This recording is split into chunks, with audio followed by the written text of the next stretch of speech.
Hello again there folks. So I've been reliably informed the mackerel are in, so I've got a lure in there with some smelly bait on. I'll see if I get out for my tea. And when I was leaving the house this morning, I saw that there was a thing, the northern newspapers and councillors, there's a new campaign underway for the north to sort of get more funding and financial support from London, and all of the northern newspapers have got on board with this new campaign. But I can see the good side and the bad side of that. But the thing is, they're all still going down to London cap in hand asking for money. And when we consider that all of the filth of the world calls London home, what they're going to come back with is really, they maybe they will get money, but there'll be like layers and layers of globalist bullshit attached to it, because you don't just get things for nothing off them. They're not going to do it out the good of their hearts. So you may as well get more roads, more infrastructure, because to be fair, the north, especially the northeast, is like pretty poor. But we have been spared the worst that the sort of globalist diversity global homo has to offer. We have, in a way, they're right, we have been forgotten about, but I think that's a good thing, and I don't want to draw attention to it. But really, it's the way that the north has to go down to London cap in hand to ask for money, when you know that all the bastards of the world are in London waiting to fuck you over. And it got me thinking again of this idea of having an English Parliament, and I think this is something that's been overlooked quite a lot by sort of nationalists and dissident right types in England and in Britain. The idea of an English Parliament and what an English Parliament would mean in the general discourse, and I think it's actually an idea it's really underestimated.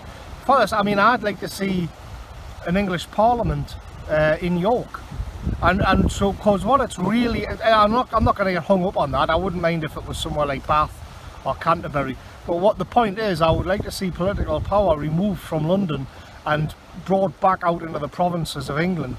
And I think that would be actually a seismic event, because it has a lot of good things going for it, because it would put the English identity firmly back on the map, and by the way, I would say remove as much political power from London as you possibly can, and leave London where there's, so at the moment in London you've got the media, the banking system, finance and politics all in bed together, all just a few streets away from each other, and they don't represent the English, they represent a civic identity called the British.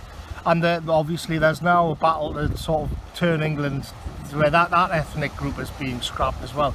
But what an English Parliament would do, especially one which was out in a quintessentially English town, would be to put the English identity firmly back on the map. And it's a different way of looking at it than what usually happens, because what I see is that people are forever trying to get this critical mass together where you can finally sort of storm the citadel and take it over. There'll be another party coming along and we'll all back it, but then it's like siege warfare, and it's much easier to be on the inside of the fortress than what it is on the outside of it trying to get in. Instead, what you can do is maybe a campaign to just remove power from the actual London, in this case, the centre of power. And people are saying, well, oh yeah, but all the lefties and all the Marxists and all the Looney Tunes will just decamp to whatever that Parliament is. Well, yeah, that's just the next phase of it.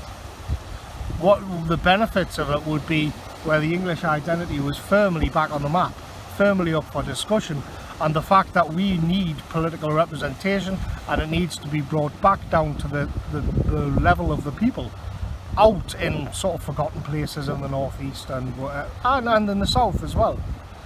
Instead of having this completely centralised superstructure which sits this abomination in London, which just sort of issues diktats. It'll give the provinces and the counties like money, but there'll be all kinds of sort of rules and layers of globalist neo-Marxist bullshit attached to it. If you just remove the power and send it back out to the people, that might be done. And another thing is that the idea of an English Parliament wouldn't actually, I don't think the elites have actually considered it that much, to be honest. I think there is a party out there called the English Democrats, and I might take a look at what they've got to say at some point. But it is an idea worth thinking. Instead of just constantly trying to charge the fortress of power, you're actually just going to try a new campaign. You change the rules of the game essentially, so that the battlefield is on one much more to your liking. The idea, it really appeals to me actually. Just thinking about it as I'm casting the rod out here.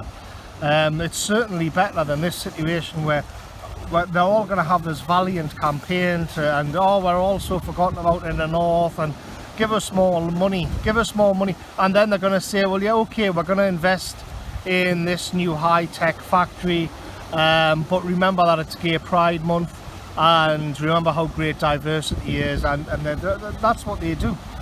And this is not to mention, you could have a clean slate as well, because there would be different factions within an English Parliament, and you could have a bunch of English nationalists saying none of these councillors are going to be neo-Marxist fruitcakes. We've had enough of it.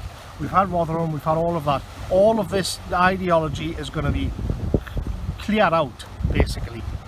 And these are all sort of battles that I'd be willing to have, instead of just endlessly kind of banging up against the walls of London. Just something to consider there, I think. Anyway, I'd say forget it, bye. I'll catch you later, folks.